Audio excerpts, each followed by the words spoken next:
is a different team, but now most of the organizations look for uh,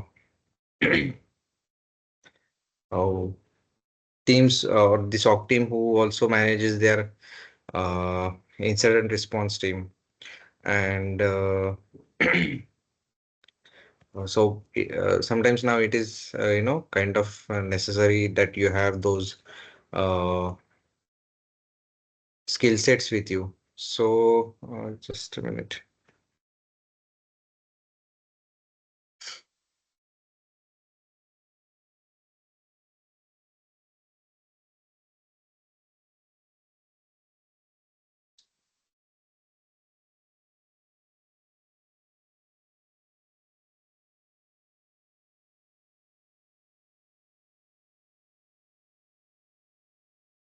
Just a minute, pull up the document.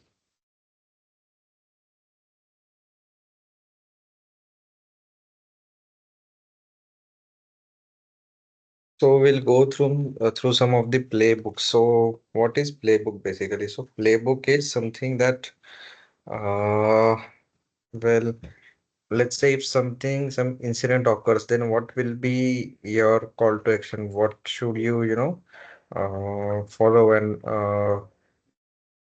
what action needs to be taken? Okay, so that is called as incident handling. I'll share my screen.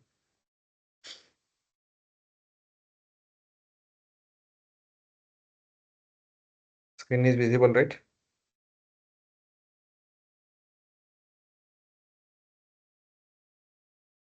Hello?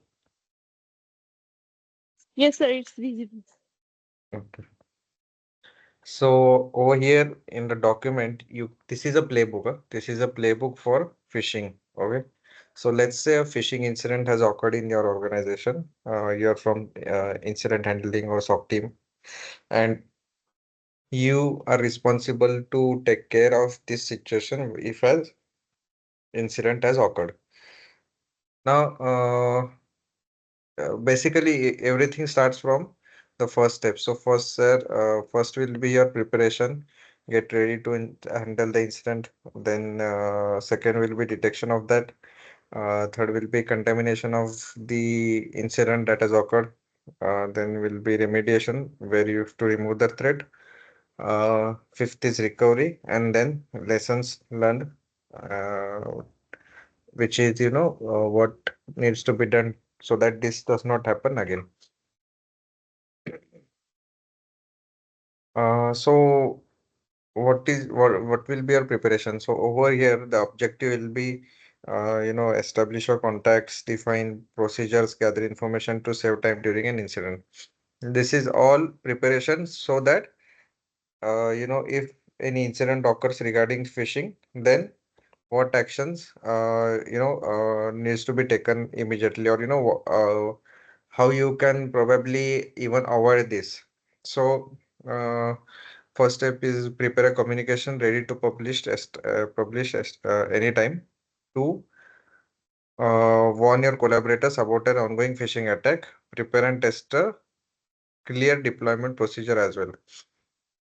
So that's what, like, you have to have your distributed list. Distributed list is a DL, which is, let's say, if there is any team, and that team will what we can say, they have their what a group that is there on your emails. So whenever so if that DL needs to be there, and you should have, it should be somewhat like a scheduler or something like that, that it can be immediately sent out. This I'll explain in today's after this, today's session about DKIM, DMARC, and SPF.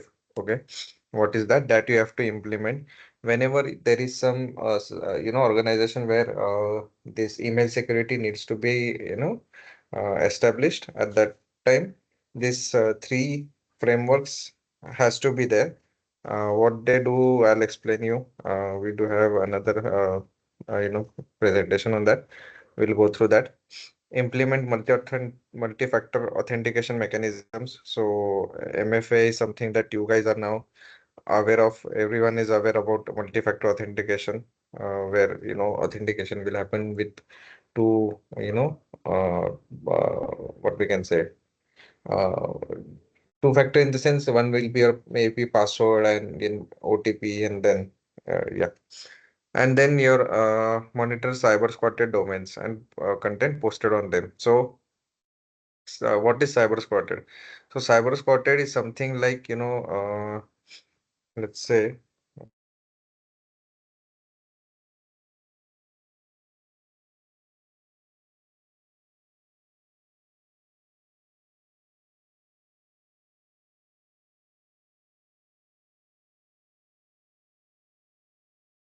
uh, you are working for maybe Vodafone. Okay.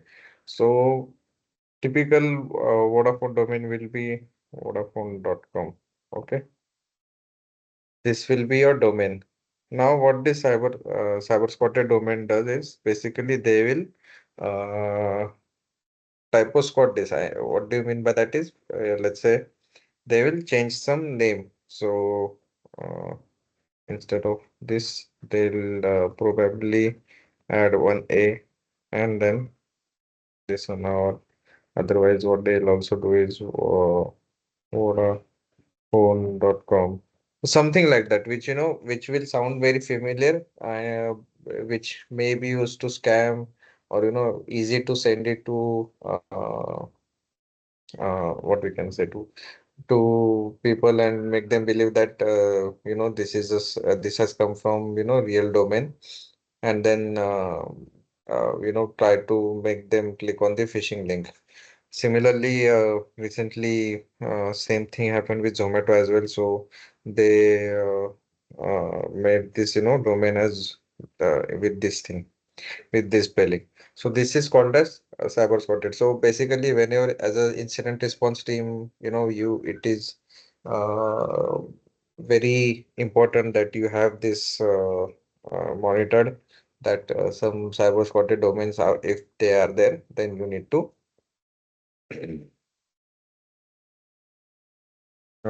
monitor them and block it proactively.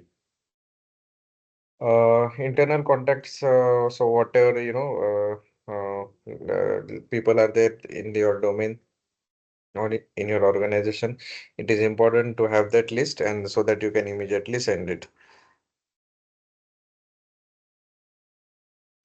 Same with external contact, whatever your vendors are there, whatever you other members are there, you need to have that contact, and you need to send it to immediately to them. Also, CERT is one of the organization which looks after cybersecurity.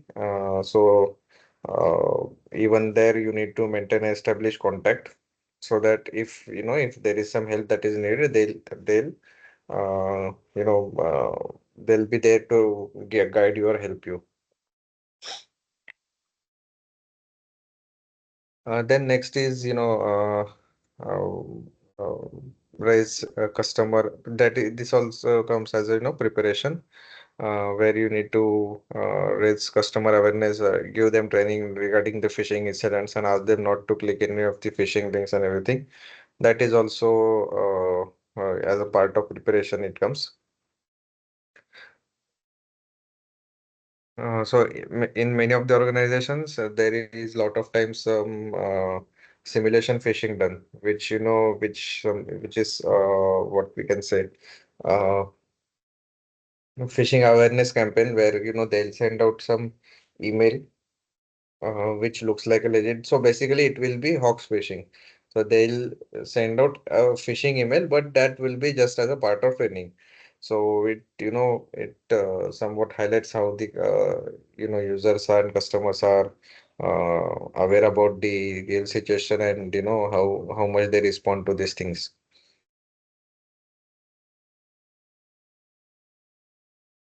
Then next is your identification. So you need to identify the phishing attack, if it is happening or not. So in that case, you need to monitor all your points of contact closely, whatever your email and web forms are there. Then you have to deploy spam traps and gather spam from partners or third party, which is, this comes under your honeypot as well as your third party vendors where this one. So deploy active monitoring on phishing repositories like Fish Tank and Google Safe Browsing, which is, with these are the three third party, uh, what we can say, third party threat analysis, or the threat analyst where you can get all the information, you can get the repositories and everything, and you can monitor those as well. Then you can also monitor Twitter feed and so basically whenever there is such campaigns and everything that are going on. So let's say if any campaign occurs, a new campaign occurs at that time, a lot of blogs and on the Twitter everything it will be displayed. And over there, if you monitor, you can then proactively block it. So for example, there was one attack one time that was going on, on a high note, and it was circulating everywhere, which was called as Handsitter. So this is when I was working in email threat security. At that time, whenever that Handsitter, it used to come, or some organization used to see those attacks, they used to report it to third party, and then it used to get published on the Twitter. So immediately then, whatever the feeds that we are following, we used to check that, and then at that same time, we used to see if any of the customers have received that, and then we used to immediately block those. So this is something uh, which is very useful whenever you are working in incident handling. That if you want to proactively block some IOCs, and if you want to handle any incidents before handling incident before it occurs, then it is very important that you have this blogs and Twitter feeds, everything in hand, and you monitor it on quite daily basis. Then there is some automation that is there done in your organization on all the sources that detect. So this is something which we have in our what we saw in the SIM as well. Okay, so the use cases that are created, those are what we can say a monitoring tool. Monitor weblog again, that comes same. So you have to monitor your WAF, you have to monitor your SIM, you have to monitor the alerts.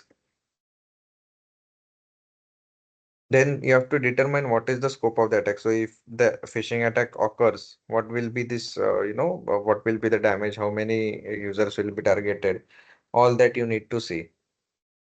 And also search for compromised accounts and identify related malicious activities. So, whenever any email is sent through a phishing, whenever a phishing mail is sent through a account, that account may be compromised account. So that also you have to monitor and look for.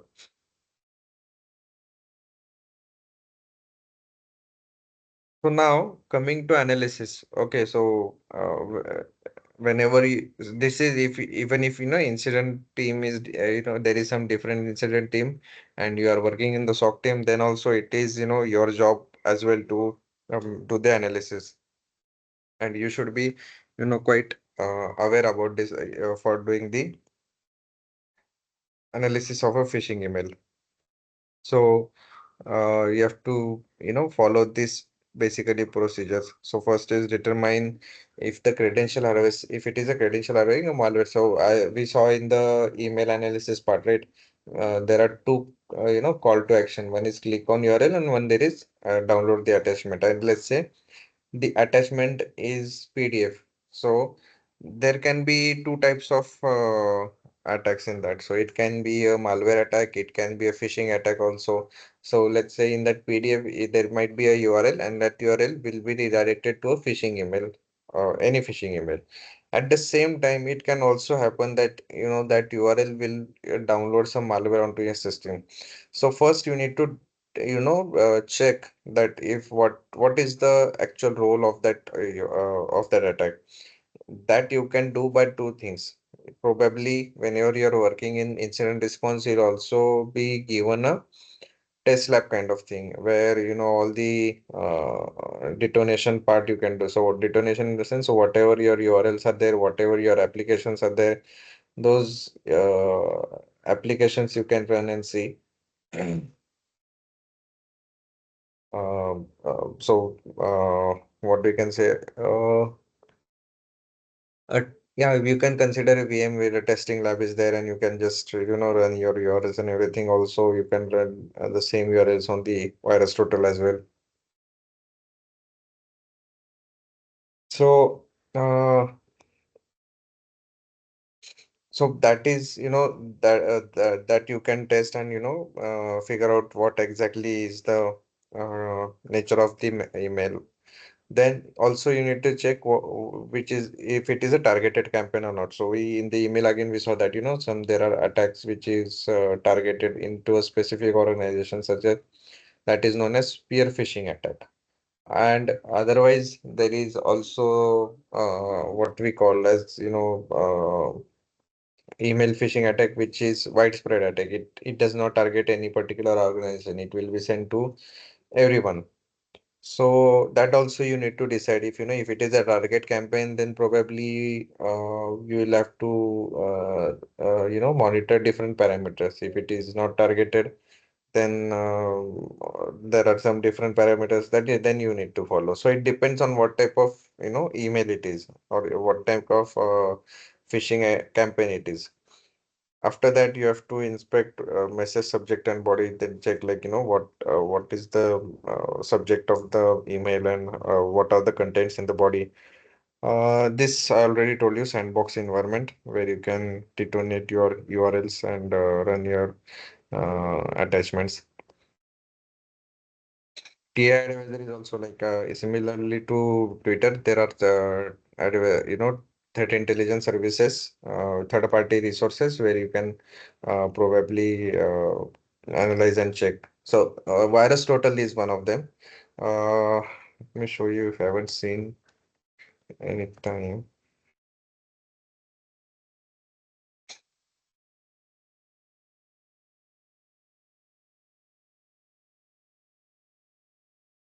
Over here, you can analyze and search for those uh, URLs and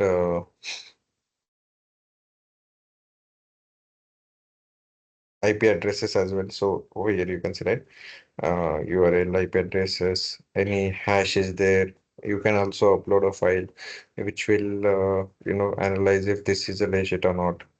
So consider this any random file we will see.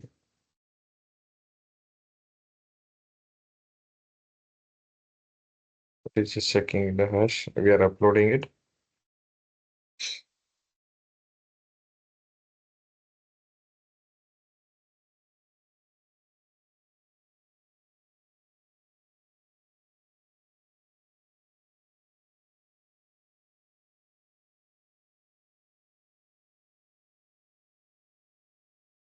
Now over here, if you see, okay, there are different types of what we can say organizations or different antiviruses organization that name is present. So what exactly is this that whatever IOCs or whatever their signatures they have released publicly. So if you see Avira, Avast, Bitdefender, whatever signatures that they have that are present for online, those up against those this file is checked and that scan is run, and based on that the result will be given out. You can reanalyze this. Then there are some, if you sign in, there are other options available as well where you can uh, have this one. So yeah, you will need to sign in for this, and it will give you what are the IOCs related to, how many how many of the organizations have received this and everything. Okay, going back to this again. If you want to search any of the IP, so let's say I give my IP over here, so what it will determine, of course, this is something which is my uh, private IP. It won't analyze the private IP, it needs public IP. Mm,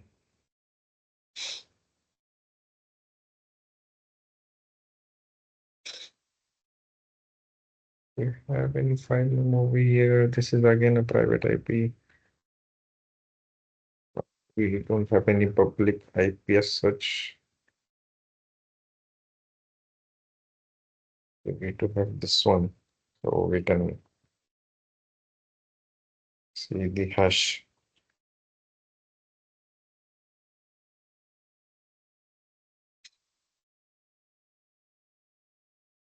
So this is a hash file. Sorry, hash, and it is detected by 65 communities out of 68. Okay, you can see what different signatures, different organizations have different signature and they have their own what we can say analysis and results. Some are saying that it is Trojan, some are saying that it is a SR test file. So some are saying it is Win32. So, but you can, easily relate that this is something which is, malware.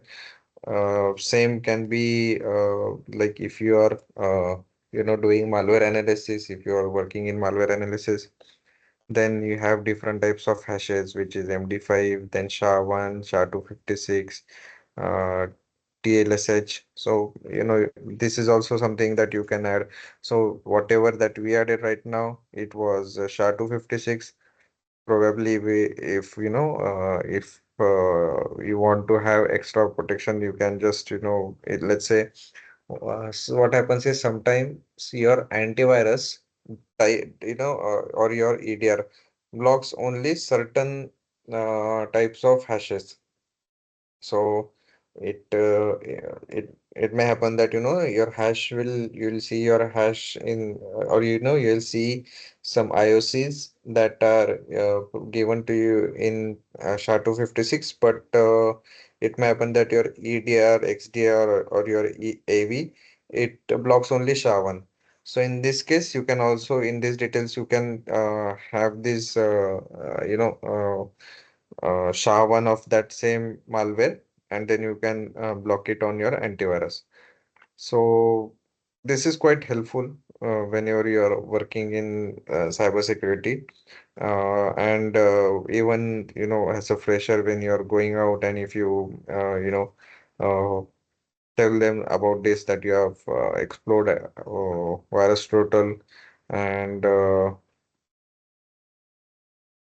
you have worked on some some analysis you have done through this, then probably it will help you for your selection. So just go through this. You can just sign up over here. You can also explore some more part over here. So whenever you start your Splunk analysis as well, and if you see, if you get any sample logs, you can just uh, uh, extract those logs and then probably search over here. Okay, so this is what it was talking about over here. Whenever you receive an, you uh, phishing email, you can do all the analysis of from this TI services as well.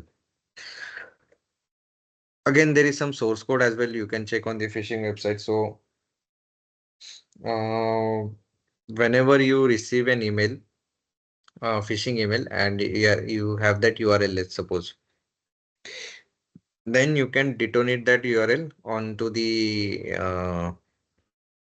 sandbox environment, and you can then look for its page source code.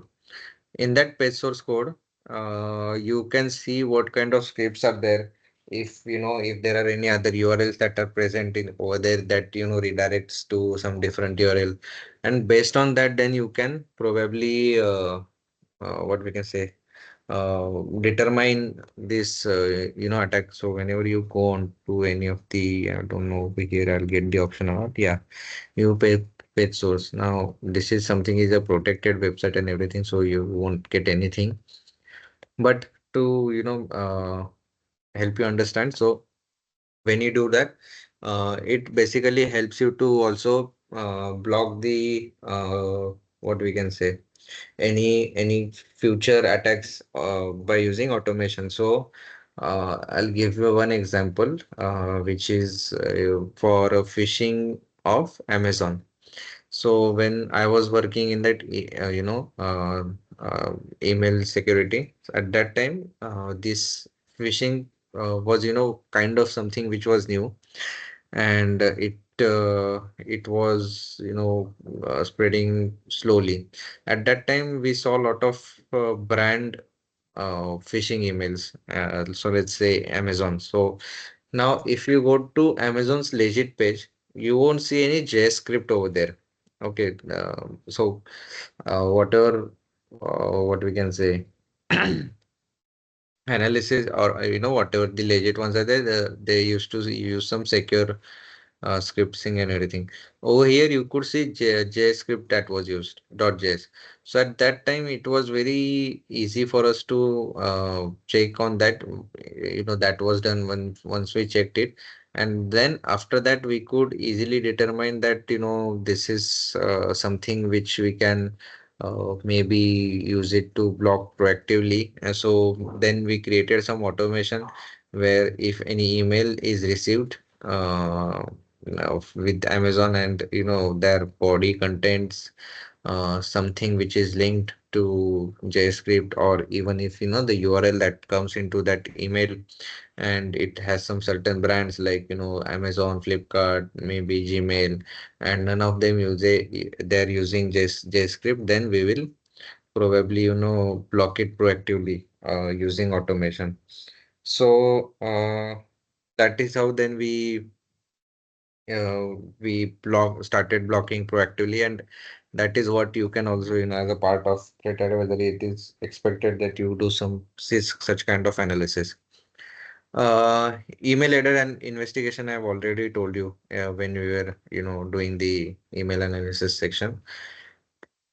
Then you have to collect evidence, make a timestamp copy of phishing web pages. HTT track, we saw that, right, where which makes copy of, or or basically it is a it does the mirroring of the website, so that you can make use of that tool. Then contaminate. So now once this phishing email has occurred, then what you should do? In that case, then there are some steps that you should immediately follow up, which is first is your blocking of network IOCs via attachment, and your, so whatever the IOCs that are discovered in the attachment and URL analysis, that you have to you have to immediately block on firewalls or proxies, whatever. Then you have to block the phishing campaign on sender subject. So whatever you have received the details, you have that also you need to block the from header and everything. And you have to delete email phishing emails from inbox. So there is one tool which is what was that name? Uh, um, Let me recall it.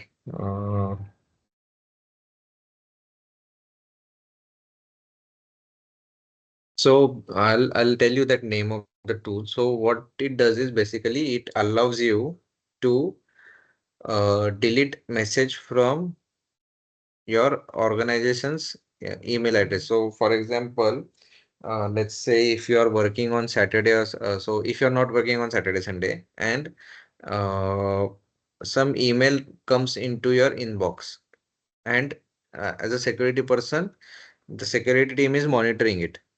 Then that person, if he realizes that this is a phishing email, he can uh, basically pull that message and delete it from your inbox. So that is also something which is what we can say, quite newly introduced tool, and like it is there from a few years back. I'll tell you the name of that tool. So just hold on. Let me check.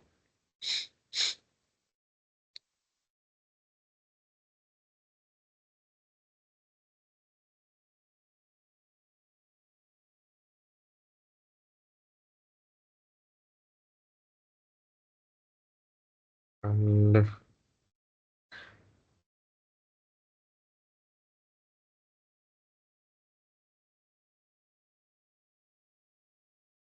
still I'm checking.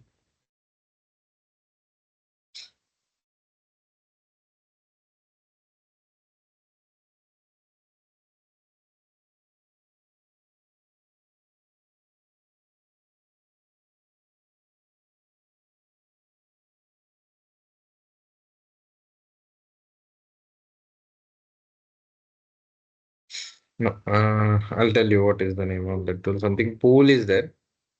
So that I'll tell you. So those tools are helpful when you want to delete the email. Of course, manually you can do it, but then it requires your manual intervention. This you can directly pull out from any of the inboxes of your organization's email ID. DNS sinkhole on the suspicious URL. So this is something which depends on the DNS architecture as well. So if you have applied that or not, then you can do it. But that is something a different thing. Then you can communicate with your collaborators and vendors. So whatever your vendors are there, you can immediately send out the mail and inform them.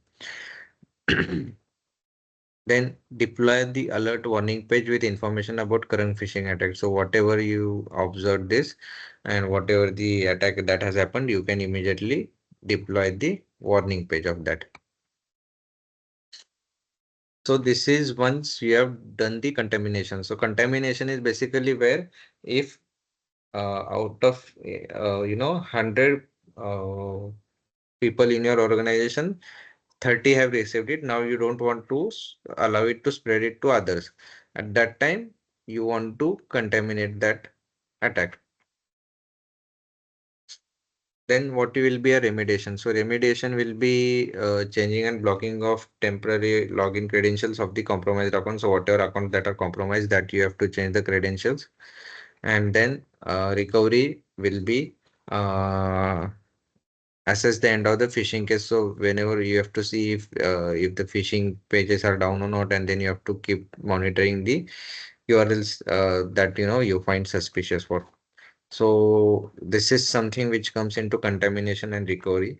Okay, and then whatever the lessons learned. So in this, then whatever incident that has happened, then from there will always be some learnings that this was not done properly. Incidents that occur because something was missing or some issue happened from your end. If your system or if your organization is very well protected, this does not occur. But there will always be some or the other loopholes. So that you need to understand, that you need to address whenever the incident happens. So firstly, report needs to be created, well written and made available to all the actors of the crisis management cell. So crisis management cell in the sense whatever, there is some forensic or there is some incident response, there is SOC team for them, their report needs to be sent with root cause analysis, and you have to mention why this happened, what was the effect of that, how, at what time it happened, how much is the cost bearing for this, what are the IOCs that were present, and that all needs to be mentioned. And then you need to capitalize on what preparation needs to be taken, like what next steps should be taken to respond to this incident faster, and then what needs to be taken and everything, and if required legal teams needs to be involved. So if any uh, issue has occurred from the rivalry part or anything, then that needs also to be taken care of. So this was regarding the phishing playbook. So playbook, as I told you, This is something which is guideline to handle and response to phishing targeting collaborators. Okay, so if any incident happens, if any phishing email happens, then what will be your steps? So we'll see another one so that you will understand what these playbooks are. So we'll check for the ransomware.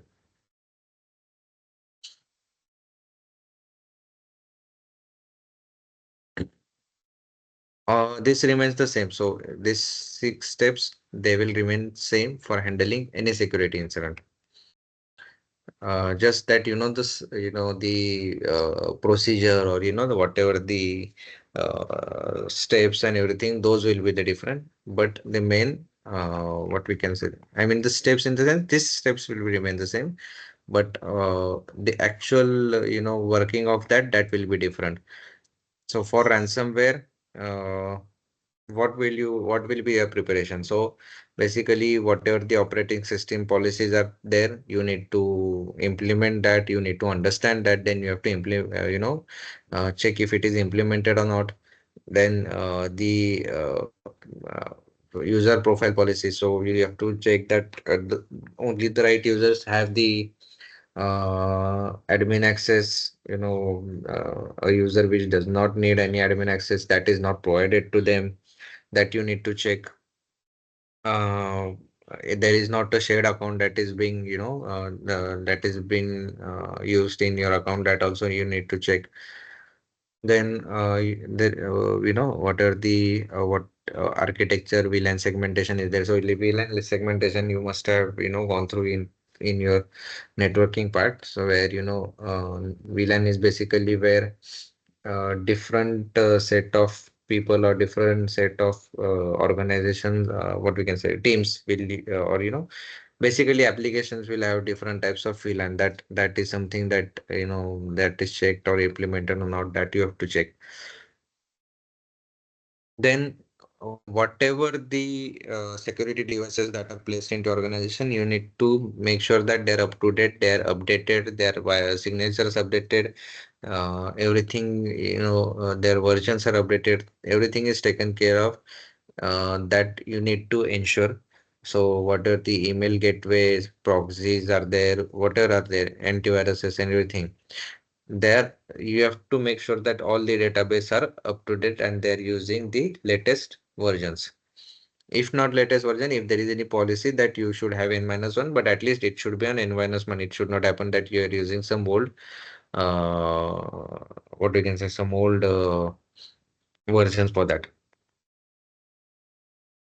We'll also see regarding the EDR, XDR, and MDR, how it is different from AV. So this is a new generation, what we can say, advanced AV endpoint protection tools. And right now, in lot of, as per RBI guidelines, it is important that you implement EDR solutions on your endpoints and servers.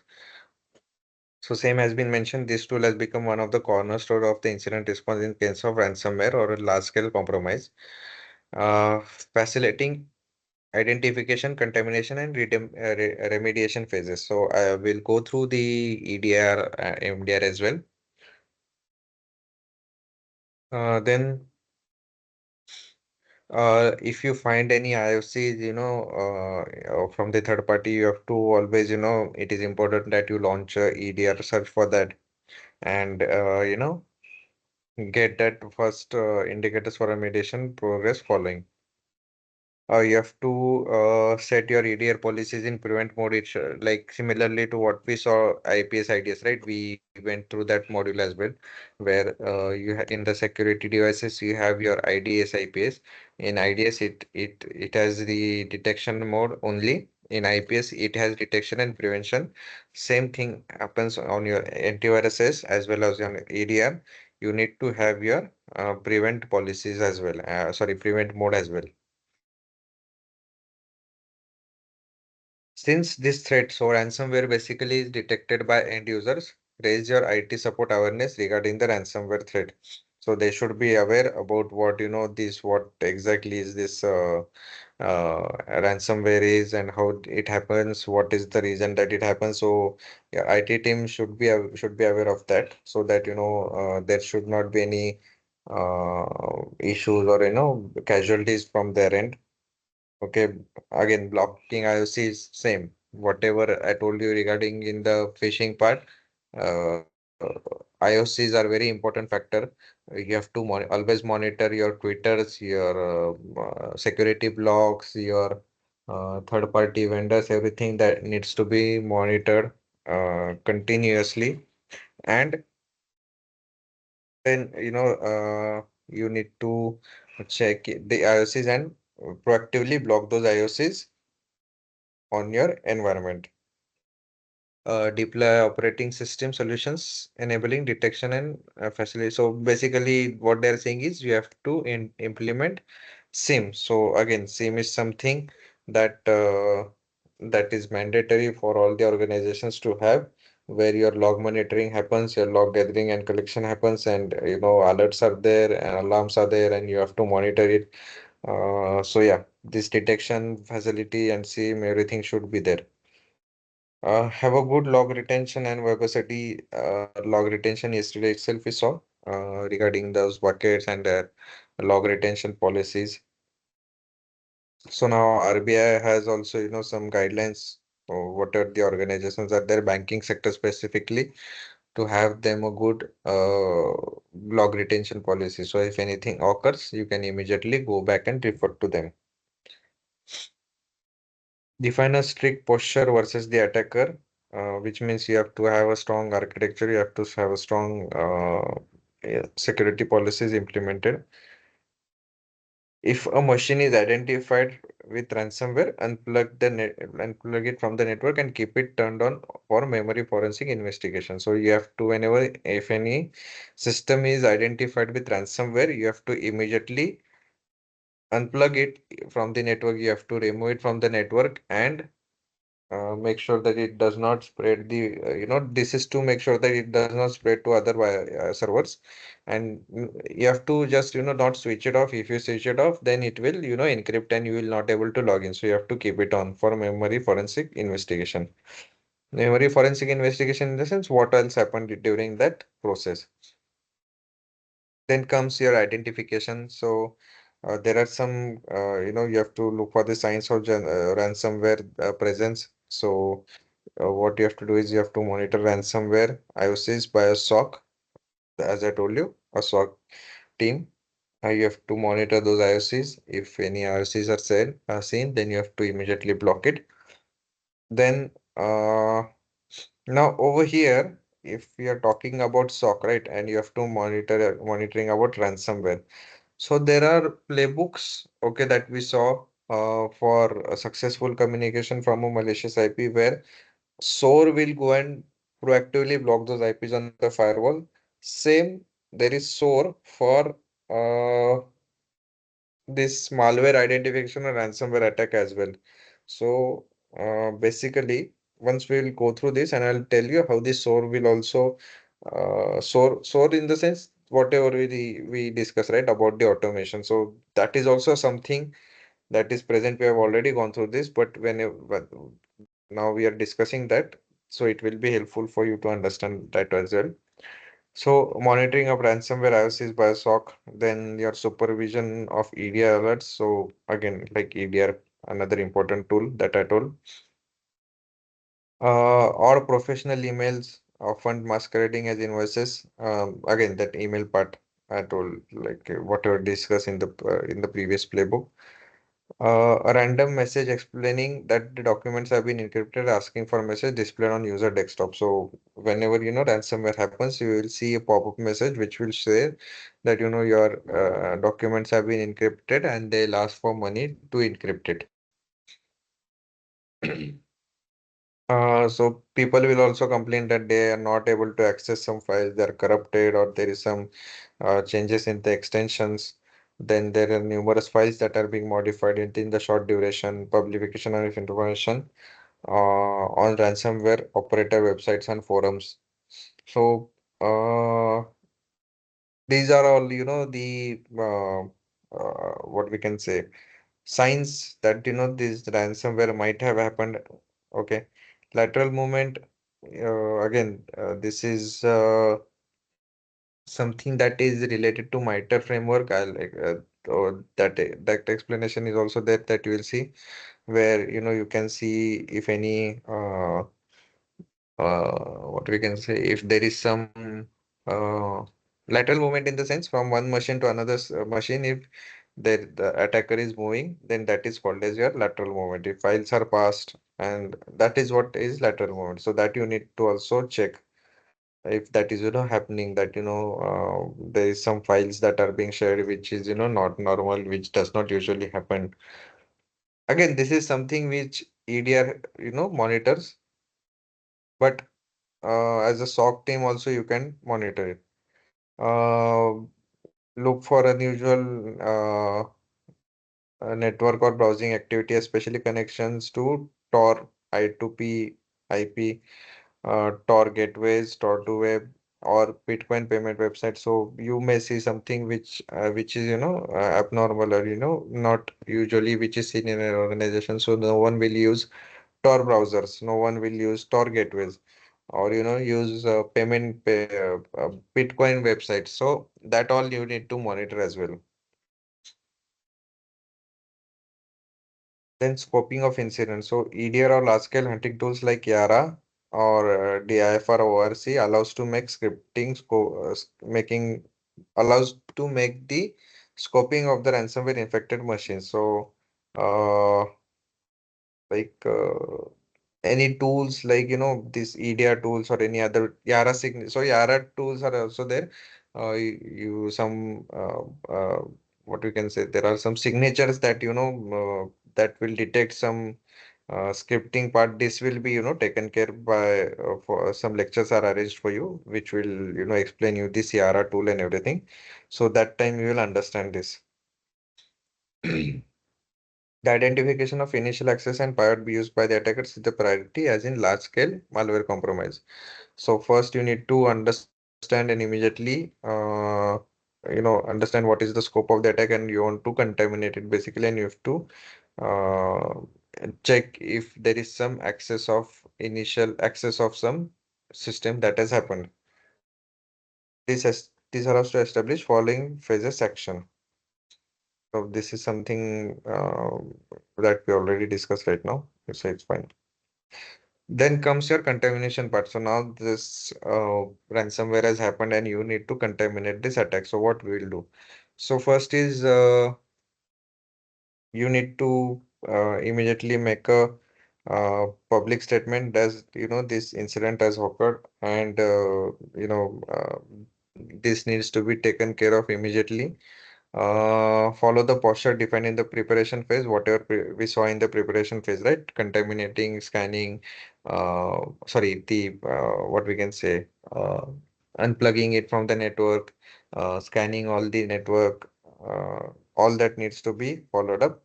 Send undetected samples to your endpoint security service provider or private sandboxes. So whatever you have implemented, let's say if you have implemented Train Micro EDR or Train Micro AV, and that goes undetected, then you need to send it to those service provider, to the Train Micro, and ask them why it was not detected. Send the uncategorized malicious URL, domain name, and IP to your perimeter security provider, so that in whatever your firewall, if you're using FortiGate firewall, then it needs to be sent it to Fortinet. If you're using Sophos firewall, then it needs to be sent to them. So whoever takes care of these devices, their vendors needs to be uh, informed about this, and you need to inform them and ask them that why it was not detected. You have to block any traffic to C2C. C2C is your command control servers. Blocked any IP detected used by the attacker. Whatever the IPs that you saw needs to immediately get blocked. Again, same thing. Isolate from compromised VLANs, or whatever servers are there and everything that needs to be isolated. Disable account compromise created by attacker. So you have to disable or the accounts. So whenever ransomware happens, it may happen through a user account, and that user account needs to be immediately disabled. Disconnect all the computers that have been detected as compromised. You could also isolate with your EDR, with our EDR, and shut down the internet, just keeping your EDR connections up. So you can completely shut down your internet and just keep the EDR up. If you cannot isolate computers, you can disconnect, cancel the shared drive. So whatever, if you are not able to isolate those systems, you can at least, cancel the shared drive.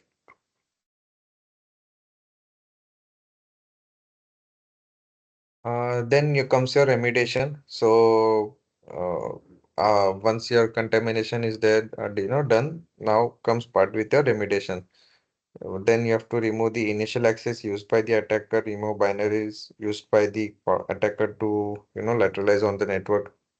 So whatever the binaries that are there, whatever the initial access that is used by the attacker, that you all need to remove any accounts created by attacker is same.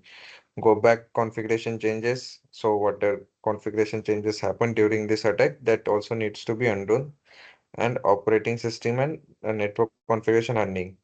Hardening means basically you have to make sure your right policies are implemented. It is up to date. It is not, using old version, etc. So that is what your hardening means.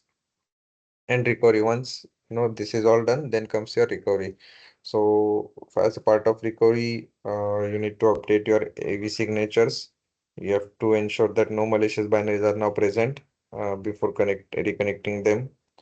uh, Ensure your traffic is back to normal. There is no spike in the network. There is no abnormality that is mentioned, that is present on the network. You don't see any alerts or anything before you switch it back to normal. And you should restore user documents for backup. Also, you need to have your DRP, that is disaster recovery plan.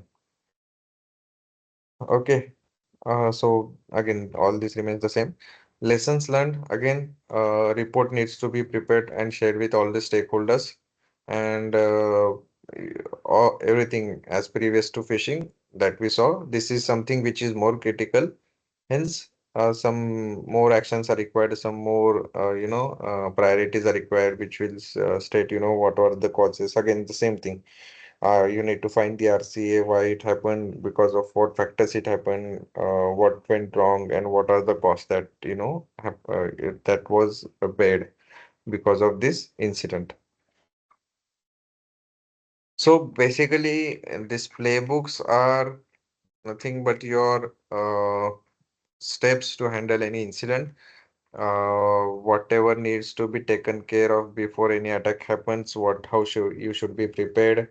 If if it eventually happens, what your remediation should be, what your contamination steps should be, what you should do once this attack has occurred. Then what will be your lessons learned.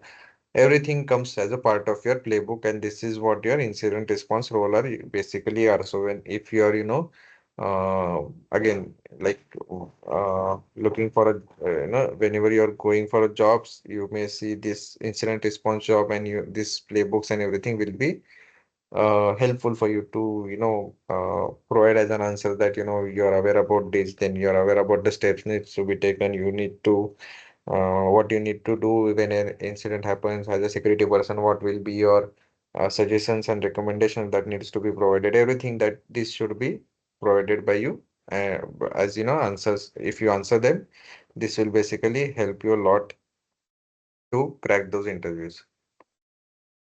Now, as I said, we will look on to the DMARC, DKIM, and SPF. So basically, these are some frameworks, okay, which is used for your email security.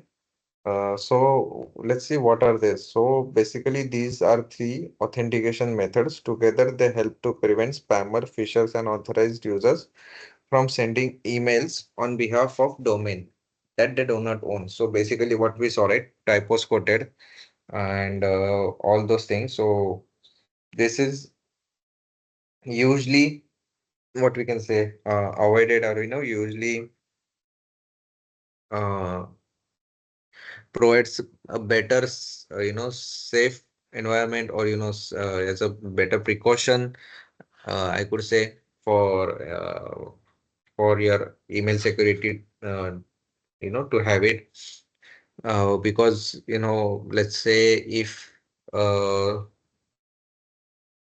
okay, we'll see those examples in the coming slides. So DCAM and SPF can be compared to business license or doctor's medical degree displayed on the wall of an office. They help to demonstrate the legitimacy.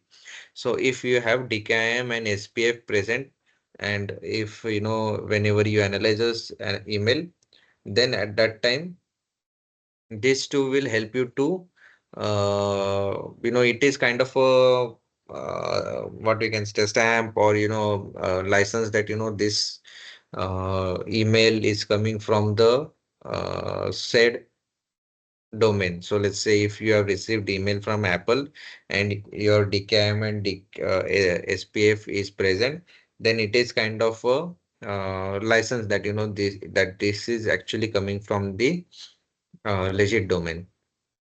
Meanwhile, DMARC tells email servers what to do when DKIM fails or SPF fails, or whether that is marking the failing emails as spam. So this is something which tells the email servers what to do whenever your DKIM or SPF fail. So it can either mark it, or deliver the email even after if that is not there, or you can just drop that email altogether. Domains that do not have SPF, TCAM, or DMARC correctly may find that their emails get quarantined as spam or not delivered to that recipients. They are also in danger of having spammers impersonate them. So any organization or any brand which does not have this implemented, it is high chance that their emails won't get delivered to the recipient. It may be reported as spam, or it may be not delivered at all. And also there is a high chance that they'll get impersonated uh, very easily. So how does the SPF work? So sender policy framework is a way for a domain to list all servers they send the emails from. Think of it like publicly available, or so directory. Yeah, you can consider it as directory. I'll explain you. So SPF record list all the IP addresses of the server that are allowed to send a mail from the domain, just as an employee directory lists the names of the employees for an organization. Mail servers that receive email can check it against the SPF record before passing it on to the recipient box. So let's say uh, there is an Apple domain. Okay, whenever you receive email, you receive it from apple.com. Now, there is a high chance that these mails are not sent only from one, what we can say, one email server. There might be multiple email servers. There might be one email server for US. It may be different for Singapore, India, China, etc. Then what this SPF will have is they will have the IP addresses of all these servers. And whenever the SPF is implemented, and if the SPF is implemented on the organization part, then it needs to list all the IP addresses, and these IP addresses are checked if if they belong to the apple.com, and if it is checked, if it is present, then it check marks your SPF trust list. So basically, this helps to provide the legitimacy that this is coming actually from the mentioned server. It is it is kind of binding of IP addresses with the domain. Okay, so if apple.com is if that IP addresses are present with the apple.com, then your SPF will be marked as legit. And what is DKIM? That is domain keys identified mail. So it enables domain users to automatically sign email from their domain, just as signature on a check helps to confirm who wrote the check. So it is basically digital signature that uses cryptography to mathematically verify where the email has come from the domain. So basically, it uses public key cryptography. So a DKIM record stores the public key, and email servers receiving emails from the domain can check the record to obtain the public key. Okay, this is public key cryptography. Basically, how we can say is this is something which work as a digital signature. There is some process that needs that gets followed. So on the domain public key, your DKIM record will be store. No, sorry, the DKIM record will store the domain public key. So every domain has its public key, and that public key will be stored in this DKIM record. And the email servers receiving email, sorry, the mail servers receiving the email from the domain can check this record to obtain the public key. So let's say again, I'll take a example of apple.com. So apple.com's DKIM record will store the domain's public key. Okay, so there will be a domain which will store its public key of the, so there is always a private key and a public key. So this public key will be available to everyone. Okay. Now that public key is present in that DKIM, and over here I'm sitting at my home, and if I receive an email and my ISP, which is the Airtel, so they'll just check if that domain's public key is present or not, and then it can basically see it will obtain that public key. The private key is kept secret by the sender who signs the email header with his signature. So it is already, signing the private key. So basically it has its own private key. It is with the sender and it is kept with him itself. And then it will, based on that public key and private key, it will sign that header. And based on that, if the public key and the private keys matches with the registered domain, then it will be marked as DKIM verified. Okay. Mail servers receiving the email can verify the sender's private key was used by applying the public key. Yeah, so whatever the recipient's email servers are there, they can verify the sender's private key by applying their own by the public key that they have on from the that they have obtained from the DKIM record. And then we have the DMARC, so domain-based message authentication, reporting, and conformance.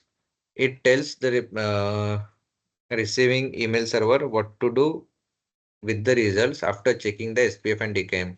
So basically, this is which has the results of DKIM and SPF, and then it will decide what to do. If you want to, it will instruct the email servers if they want to quarantine the email, or they want to completely reject it, or just deliver it even if the DKIM and SPF fails. So these are basically policies. Okay, these are stored in DMARC records. DMARC can also obtain instructions to send reports to administrator about which emails are passing and failing the check. You can have those records, and this reports give administrator for information they need to decide how to adjust their DMARC policies.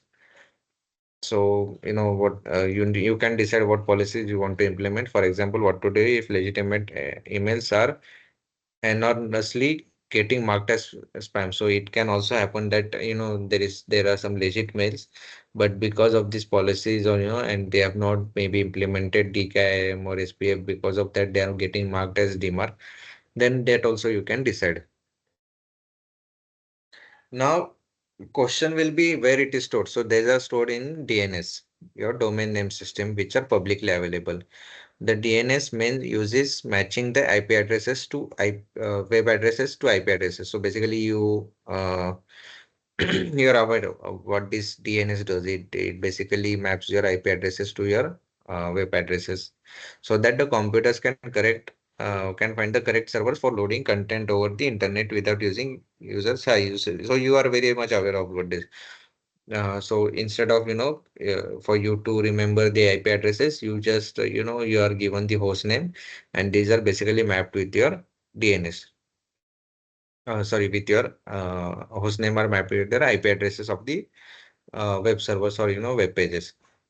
And this will maintain a variety of records with the domain, including alternate names for the domain, CNAME, IPAD, IPv6 addresses, and reverse DNS records. And on the same DNS, all these records are stored, and they are stored in a TXT format. And it stores domain owner, whatever text that the domain owner wants to associate with them. And yeah, so basically, all this will be stored on one DNS server in text file. Now, how will you check if your email has passed the SPF, DKIM, or DMARC?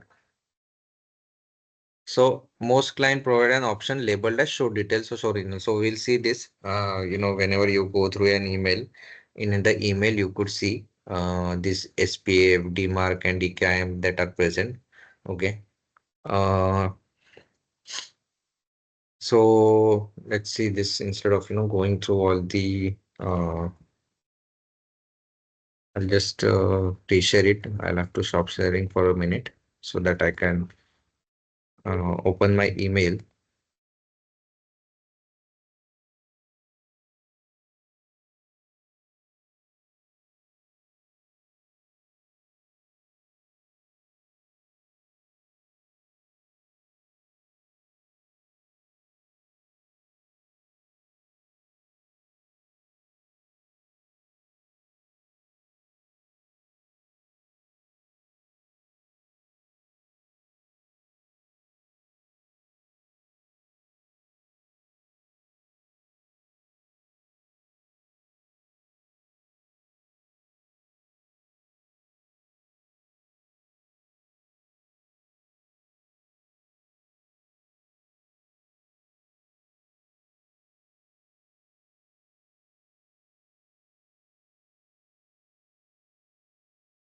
Mm, Okay, Javik.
Just a minute, guys. I'm opening it.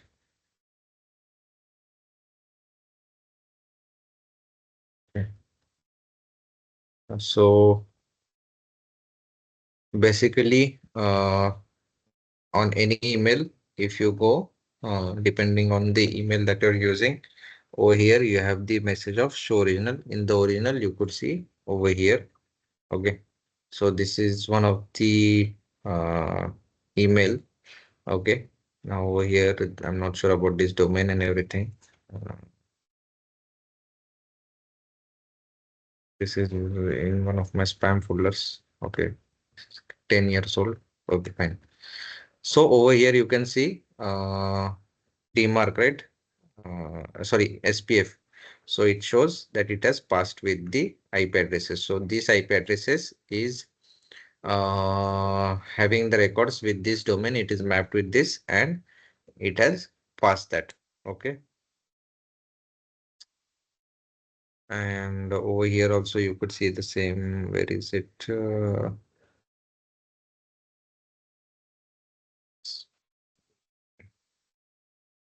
Yeah, it has received. This is actually Google. Yeah, but over here also you can see that education.com designates with this IP. Okay. Similarly, over here you can see this make my trip original message. Over here, you can see it has passed the SPF, it has passed the DKIM, that it is marked with the domain, Zen McMatrix. DMARC, of course, this DMARC, it has said that, if these two are passed, then it can uh, get delivered onto your inbox. No issues with that.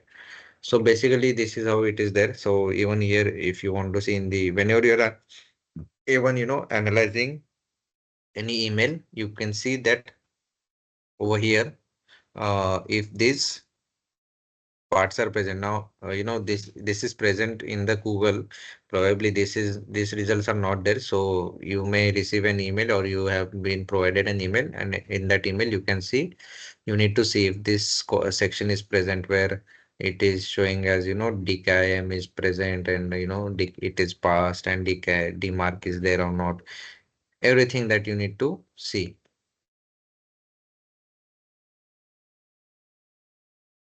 Okay, so this is what your frameworks are there, which is associated with your email security.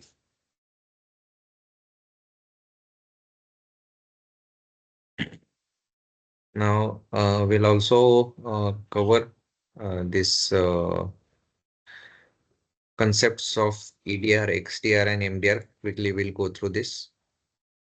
So, EDR is something which is, an advanced version of AV that you can consider. Okay, it is useful for detecting and investigating and mitigating cyber attacks that are related to your endpoint devices. Endpoint in the sense your mobiles, your laptops, your desktops, servers, everything. So basically, what EDR does is it makes use of machine learning algorithm, behavior analysis, threat. So now I'll give you an example. So let's say what we saw in the playbook of the this thing ransomware, right? Lateral movement. It had mentioned. So lateral movement is where there is some files that are passed from one machine to another. So what exactly it is? So let's say, and then okay, sorry. So let's say if a user, sorry, a attacker has compromised a system in an organization, but that system is not concerning for him. He doesn't care about that system. He wants another system to be, because that is not as useful as it wants. The objective of the attacker won't get fulfilled if we where if he tries to if he tries to compromise that system, he wants to attack some other web server, or some other server which has some vital information. So it will try to move from that compromised system to another system or another server, which where its motive uh, will get established.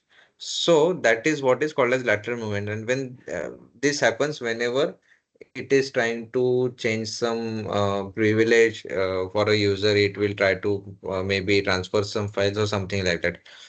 This is all called as lateral movement. So this is something happens very abnormally. So this is not something that happens regularly, and this abnormality is basically detected by your EDR. Then there are some other scenarios as well. So let's say if system gets logged in at after office hours. So usually it is that system gets logged in by any user at usually to 10 to 6, and now suddenly it has logged in at 8 p.m. Or let's say if a server is suddenly sending high number of data. All this is basically something which is your behavior analysis. There is no defined signature. So anything that comes up as abnormal. By abnormal, it means is this is not something that regularly happens. That abnormality is basically detected by your EDR, and based on that, and alert is generated by EDR, and EDR's task is to analyze this behavior analysis. EDR solutions are essential for organizations as they provide real-time visibility into endpoint activity, enabling security teams to detect and respond to threat quickly. Yeah, so basically they monitor real time and they'll provide you detections and respond to threat quickly. By monitoring endpoint activities, EDR solutions can detect malicious activities such as fileless attack, lateral movement I right now explained to you, data exfiltration. So if server is sending high number of packets, then also it can also detect. And also it provides remediation for this. What is fileless also, that also I'll explain what is fileless attack. So advisories,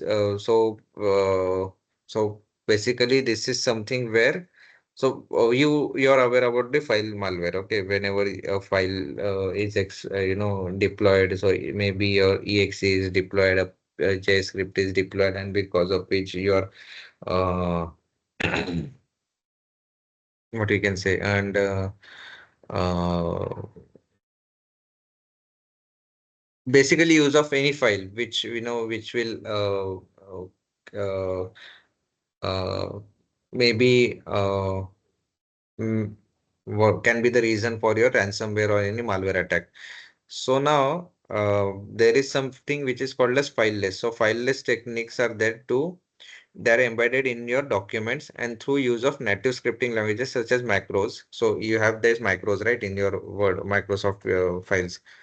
So those you with the use of those macros, they write the malicious code directly through your into your memory through the use of any exploit.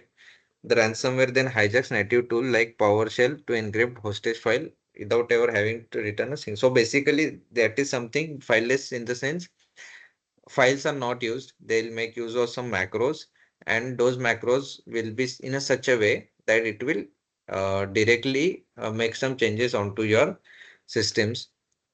This is just an example as macros. It may be some other scripting tool as well. So basically, it will be embedded with your any of the files. It won't be any separate file. It will be embedded in with your one of the file. Whenever you open that file, that will be a legit one. You have to run maybe a macros or it may be some other files as well, and then your systems or your server might be exploited. ETR solutions can help organizations comply with regulatory harm. So this is something which provides reports and it will monitor your endpoints for security incidents. Now this was related to EDR. What is XDR? So there is some typing errors. I presented the same slide. Okay. So I'll explain you what is EDR. EDR is something basically which is your extended detection response. Okay. Basically, your EDR, is related to only your endpoint. XDR is something which is extended over the other devices as well. So your proxies, your firewalls as well, or any other devices other than your endpoints, those are also covered in your XDR. Okay, so any detection or any abnormality that is present maybe on your firewall as well, or on your proxy server, anything, any other devices or any other security solutions, even those can be monitored in your XDR. And then comes your MDR. So MDR is your managed detection response. This is basically automation. For you to very easy for you to understand, this is something which is automation. So it is a managed service that provides threat detection, investigation response, and remediation capabilities. And they are designed to offer 24/7 monitoring, threat hunting, response services for organizations that lack resources. So basically, if you don't have any SOC, if you don't have any team to monitor it 24 by 7, this managed service. So basically, let's say if you have taken the XDR of or EDR of Trend Micro. So the Trend Micro themselves will provide you with this MDR solutions where they themselves will monitor your solutions and your network 24 by 7, and then they'll take care of your organization.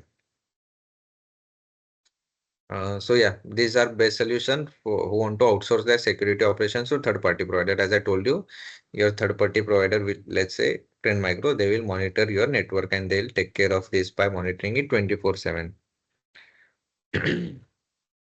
This will, somewhat reduce the cost effectiveness of the organization. And MDR also provide organization with access to advanced technologies such as threat intelligence, machine learning algorithms, and security analytics, which can enhance their security posture. So yeah, that is about the MDR, XDR, and EDR. So just to simplify, EDR will do the behavioral analysis, and it will observe abnormality and then provide an alert on the endpoint system. Okay, I think we can stop for today. If you have any questions, let me know.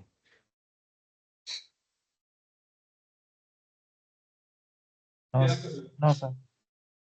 Okay, and just try to go through the Splunk, try to see if you can uh, go through that and practice the Splunk. Okay, it is expected from me that expected from you to have these questions ready for the next session. What all you have learned and what needs to be, what do you have any doubts or anything. So please go through them. Okay. Sir, recordings have been uploaded. Yeah, I'll inform today to do that. Okay, sir. Okay. Fine. I think we can conclude. Bye bye. Thank you, sir. Thank you. Thank you, sir.